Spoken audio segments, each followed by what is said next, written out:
안녕하십니까. 공인중개사 법령 실무를 담당하는 김하조입니다. 여러분과 학습하게 돼서 매우 반갑고 간단하게 학습 진행에 대해서 설명 좀 드리겠습니다. 자, 우선 강의 계획에 대해서 말씀드리면 일단 입문 과정에 기초 강의가 있을 예정이고요. 이 입문 과정은 핵심 내용은 생략한 채 기초가 되는 내용을 쉽게 설명할 것이고, 자, 두 번째,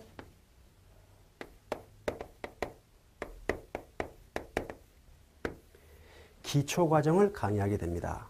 우선 모든 법령이 연도가 개편됨에 따라서 일부 개정사항 등이 있기 때문에 본 교재가 1월 이후에 나오게 될 것입니다. 그러면 우선 입문 과정부터 마스터하고 교재가 출판되는 시기에 맞춰서 기본서로서 기초 과정을 강의하게 되겠고요.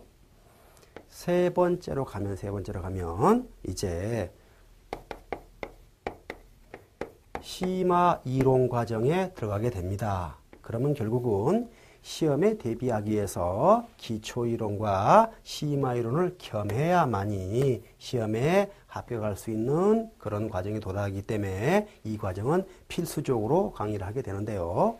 매 강의 과정마다 정해진 강수가 나오겠지만 항상 제1강을 마치고 다음 회차 2강으로 가게 되면 1강에서 배웠던 주요 내용들을 간단하게 스킵하고 2강으로 연결시키는 방법을 통해서 수험생 여러분들이 진도 나가는 데 대해서 1강과 전회차 강과 현재 강의 끊기지 않도록 이렇게 도움을 드리도록 하겠습니다. 자, 한편 이제 이렇게 심화 이론까지 끝나고 나면 문제풀이 과정을 들어갈 것이고요. 이 문제풀이는 그 추후에 따라서 단원별 문제 등등이 될 수 있겠죠. 그래서 단원별 문제를 통해서 해당 단원의 핵심 내용을 짚은 다음에 마지막으로 동형 모의고사 체계로 들어가겠죠. 라고 해서 이론을 아무리 정치하게 우리가 습득했다 하더라도 출제자의 의도에 맞게 그 모의고사 형태로 바꾸어서 소위 문제를 보는 눈을 키워야 이 모든 과정의 수업 내용이 점수로 기결되기 때문에 동형 모의고사를 실시하게 될 것입니다. 한편 이 동형 모의고사 아니라도 입문과정, 기초과정, 심화과정의 말미에 항상 전 범위에 대해서 경우에 따라서는 전 범위가 안 되더라도 입문 과정에서는 전 범위를 벗어날 수도 있겠습니다만은 일반적으로 기초 과정과 심화 과정이 끝난 연후에는 전 범위에서 모의고사를 3회 정도 실시해서 여러분들이 이런 이론으로 배운 것이 얼마나 문제로 바꿨을 때 여러분이 변별할 수 있는지도 보도록 할 것입니다. 이렇게 해서 이 공인중개사 법령 실무가 실제 본고사에 가면 40문항으로서 여러분도 잘 알다시피 1차 민법, 부동산 학개론, 그리고 중개, 실무, 공법은 독립적으로 40문항이기 때문에 나름 중요한 과목이라고 할 수 있습니다. 단 이제 공부 방법론에 대해서 연속 알아보겠는데요. 자, 우선 공인중개사 법령 과목의 내용과 자, 학습 방법에 대해서 잠시 한번 소개를 해보겠습니다. 자, 공인중개사 법령이라고 하는 것은 중개사 법과 명령으로 된 특별법에 대한 내용을 설명하고 있는 것이고, 자, 이것을 다 안 다음에 실무 과정을 공부하게 됩니다. 그러면 우리 공인중개사 법령에서는 주로 무엇을 공부하느냐라고 했더니 첫 번째 자, 공인중개사라고 하는 전문 자격사, 국가 자격사 시험을 합격해서 이 공인중개사가 어떠한 업무를 하느냐에서 이 업무를 알아야 된다는 것입니다. 그러면 이 공인중개사의 업무라고 하는 것은 소위 말해서 부동산이라고 하는 테마를 놓고서 이런 부동산에 대해서 여러 가지를 중개하는데 알아야 되기 때문에 이 부동산은 우선 어떻습니까? 부동산의 정책이라고 하는 것이 상당히 중요해집니다. 여러분도 아시다시피 부동산 정책에 따라서 부동산 수요 공급들이 달라지기 때문에 부동산 정책 알아야 되고, 한편 이런 부동산의 가격 결정은 정상적으로는 시장에서 결정되어야 하고, 그 시장이 바로 소위 말하는 수요와 공급에 대한 원리를 아셔야 한다는 것입니다. 여기서 균형점으로 만날 때 시장 가격이 형성되지 않습니까? 등등. 한편 이 부동산은 중요한 재산권으로서 부동산을 구매하고자 하는 사람들이 결국은 반대급부의 이행으로서 자금을 조달해야 되는데, 그 자금 조달에 대해서 일반적으로는 지렛대 효과 등 부동산 금융 문제도 알아야 합니다. 한편 이런 부동산은 담보가치가 있기 때문에 부동산의 감정평가 등에 대해서도 2차적 수준으로서는 알아야 한다는 것입니다. 그럼 이렇게 부동산에 대해서 부동산 정책, 부동산 수요 공급론, 부동산 금융론, 감정평가 등등에 대해서 알아야 하기 때문에 결국은 여러분께서 정규 수업 시간에 소위 부동산 학개론을 배우시거든요. 그러면 이런 부동산학을 왜 제가 소개하고 있느냐라고 하면, 우리 공인중개사 업무를 수행하기 위해서 결국 부동산 학의 내용인 부동산 금융, 수요 공급론, 감정평가를 알아야 한다는 것입니다. 한편 두 번째, 이런 부동산은 중요 재산으로서 부동산 권리라는 것이 나타나게 되고, 이런 권리는 결국은 법률 행위로 변동되고 법률의 규정으로 변동되게 됩니다. 그러면 부동산을 재산권 측면에서 봤을 때는 권리 변동이 대상이 된다는 것이고, 이런 권리 변동에 대해서는 결국 여러분께서 민법 시간에 수업을 하게 됩니다. 그렇다면 이런 민법 시간에 배우는 부동산 권리 변동론 법이라는 것은 여러분께서 무슨 변호사, 판검사가 되기 위해서 수업을 하는 게 아니고, 이런 부동산 권리 변동에 관한 법률 규정과 법률 행위에 대한 이론을 알아야 중개 실무를 수행할 수 있기 때문에 이것을 검증하기 위해서 여러분께서 민법을 배우십니다. 한편 이런 부동산은 국가로 봐서는 부동산에 뭘 통해서 거래나 보유를 통해서 세원을 확보하기 때문에 부동산 세무에 대해서도 알아야 합니다. 한편 사적으로는 부동산 소유권은 보호돼야 되지만 공익을 위해서는 이런 부동산의 뭐에 대해서 권리 행사에 대해서도 제한이 있어야 합니다.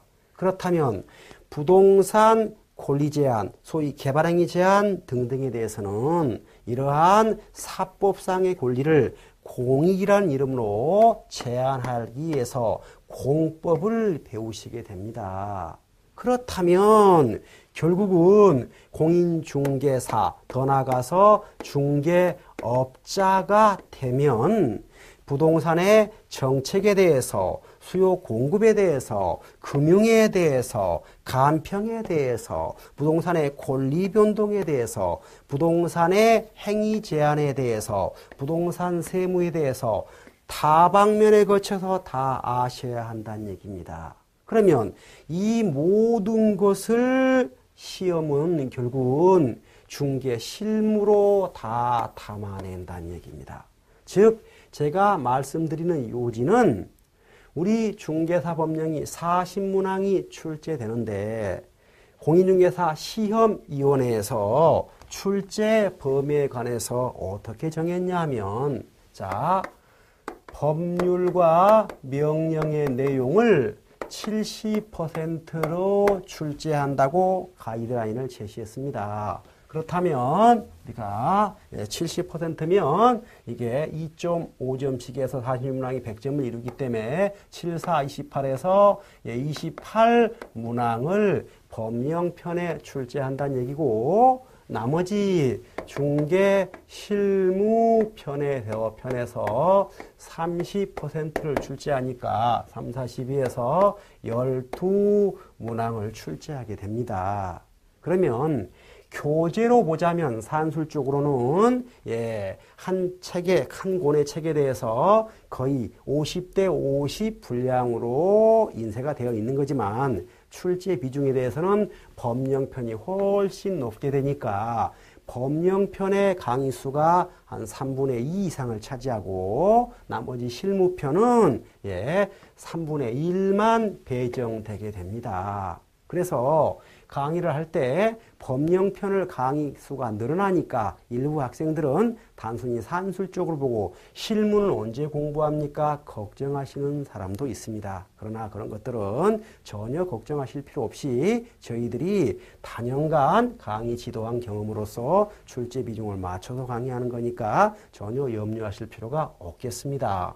자, 이렇게 해서 공인중개사 법령이 법령편과 실무편으로 나눠져 있는데 우선 법령편에서는 주로 출제되는 파트가 어느 파트인지 간략하게 한번 보겠습니다. 그리고 본 내용은 매 강의 진행될 때마다 이 파트는 매우 출제가 많이 된다고 항상 여러분에게 알릴 것이니까 그 점도 이해하시기 바랍니다. 자, 그러면 법령편에서는 우선 자, 우리 공인중개사법이라고 하는 특별법에서만 쓰는 용어의 정의 규정은 매우 중요합니다. 그래서 용어의 정의 반드시 습득하셔야 되고 두 번째로 가면 좀 어렵습니다만은 중개업자 등의 결격 사유와 그 기간이 나오는데 연결되는 문제가 많이 나오니까 반드시 숙지하셔야 됩니다. 자, 그 다음에 가면 이제 등록과 관련해서 등록 신청자, 등록 기준 등 등록 파트가 나오게 됩니다. 아주 중요해서 별표를 쳐야 되는 그런 파트고 등록 파트. 자, 한편 이제 등록이 되면 중개업자가 됐으니까 중개 업무를 하게 됩니다. 그래서 중개 업무 규정 봐야 되고 이러한 전문 직업에 해당하는 중개 업무는 자의적으로 하는 게 아니고 법에 정해진 테두리 내서 해야 되니까 중개업자의 의무 규정이 나오게 됩니다. 이 중개업자의 의무 규정은 시험에 아주 많이 출제되는 것으로서 일반적으로 제일 중요한 것이 중개업자가 중개대상물에 대해서 확인, 설명해야 된다는 설명 의무가 의무의 핵심이고요. 자, 설명하고 난 후에 거래가 완성되면 거래 계약서와 설명한 내용을 서면으로 작성, 교부한다는 서면 작성 의무가 중요하겠습니다. 서면. 그리고 이런 것들을 뭐 해야 되겠습니까? 자, 보존하고 교부해야 된다는 내용도 나오고 상대적으로 보존, 교부는 좀 떨어집니다만은 여기에 대해서 서명하고 날인해야 되는 규정도 매우 중요합니다. 자, 해당 시간에 보겠습니다만은 서명 또는 날인인지 서명 및 날인인지 디테일하게 물어보기 때문에 매우 중요할 것이고 마지막으로 이런 것들은 반드시 그렇게 해야 한다라는 자귀 의무라면 그렇게 해서는 안 된다는 부자귀 규정으로서 절대 해서는 안 되는 소위 금지 규정이 있게 됩니다. 그러면 이런 의무 규정들이 매우 중요하고 출제가 자주 되는 부분들입니다. 한편 이런 의무를 위반하게 되면 이제 제재를 해야 됩니다. 제재. 이때 이 제재하는 수단으로서 일단 행정처분으로 제재하는 경우와 이 행정처분 또는 별개로 형벌을 부과하는 경우도 있고, 행정처분이나 형벌은 비교적 중대한 위반 행위에 대해서 하는 것에 비해서 좀 가벼운 제재로서 소위 과태료 규정이 있습니다. 그러면 이 행정처분 사유가 무엇인지와 이 행정처분이 사유가 발생했을 때 처분의 정도가 취소인지 정지인지도 중요하게 취급되고요. 형벌은 법정형이 1년짜리인지 3년짜리인지 등등 알아야 되고, 과태료는 다른 거에 비해서 빈출되는데 과태료 금액이 2천만 원 이하인지 또는 500만 원 이하인지 100만 원 이하인지 등등등 나중에 순차적으로 자세히 배울 것입니다. 이렇게 되면 일반적으로 법령편의 중요한 것들은 다 본 것입니다. 그렇다면 이제 나머지 실무편은 주로 뭘 배울 거냐면, 아까도 언급했듯이 실무편에서는 일단 민법의 내용이 나오는데 주로 이건 민법 자체보다 주택임대차 보호법, 상가임대차라고 하는 주로 민사특별법들이 많이 출제되고요. 한편 예전에는 부동산 학개론 내용도 중개실무에 출제돼서 미래가치, 현재가치 구하는 방법 등이 소개된 바 있지만 최근에는 별로 나오지 않고요. 한편 또 뭐도 자주 나오냐면 부동산 공법 내용도 중개실무에 자주 출제됩니다. 라고 해서 농지법에 대해서, 농지증에 대해서 물어보거나 토지거래 허가 규정 등등 물어보게 됩니다. 그럼 결국 실무에서는 민법, 공법 내용이 자주 출제된다는 것입니다. 한편 이런 민법 내용이나 공법 내용은 본질은 해당 과목에서 배우시고, 저는 중개업자가 민법의 내용, 민특법의 내용, 공법에 정한 규정을 어떻게 중개업자가 알아야 되고 그거를 의뢰인에게 설명하고 설명서를 작성하는지 등에 대한 간략한 것만 저랑 수업하시게 됩니다. 한편 이제 실무 중에서 저랑 본격적으로 배우는 파트는 실무 중에서는 크게 두 가지입니다. 그럼 실무 중에서 저랑 배우실 것은 첫 번째, 조사 확인 활동입니다.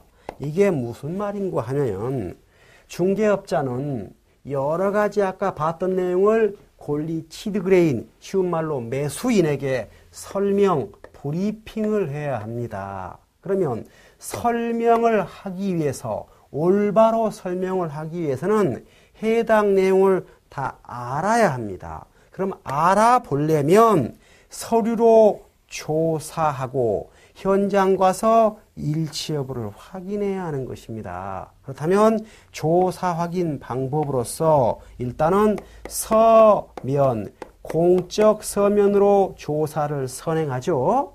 예를 들어서 중개업자가 권리관계를 설명하기 위해서는 등기상 증명서라고 하는 서면을 발급받아서 조사한 다음에 그 내용이 일치하는지 현장 가서 확인한다, 이런 내용이 되겠고, 두 번째, 권리관계가 아니고 물리적 현황이라든지 물건의 표시일 때는 등기상 증명서가 아니고 건축물 대장, 토지 대장 등을 통해서 서면 조사를 하고 일치하는지 확인해야 된다 등등등 해서 조사 확인 내용 등을 저랑 실무에서 수업하시게 됩니다. 한편 그런 조사 확인 사항은 설명서로 작성돼야 되니까 설명서 작성 요령도 비중 있게 다룰 것입니다. 자, 이제 마지막으로 조사 확인 파트가 끝나게 되면 저랑 마지막으로 배우는 파트가 소위 경공매 파트인데, 공매는 이제 오프라인 공매는 시행하지 않고 인터넷 전자 공매만 하기 때문에 공매 대리는 현실적으로 있을 수가 없으니까 경매라고 줄이겠습니다. 그러면 이런 부동산 경매는 결국 민사집행법 내용으로서 경매를 진행하게 되니까 저랑 마지막 실무 시간에 경매의 주요 절차와 핵심 내용을 공부하게 될 것이고, 마지막 그 경매 단원 마지막에서 결국은 매수 신청, 대리인 등록 규정 등을 끝으로 공부하게 될 것입니다. 이렇게 해서 중개사 법령과 실무에 대해서 간단하게 내용이 무엇인지를 한번 봤고요. 공부 방법론은 각 단원마다 날짜를 정해서 그 해당 파트의 중요도 등등을 항상 소개하도록 하겠습니다. 이것으로써 중개사 법령 실무에 대한 설명을 개괄적으로 하고 마치도록 하겠습니다.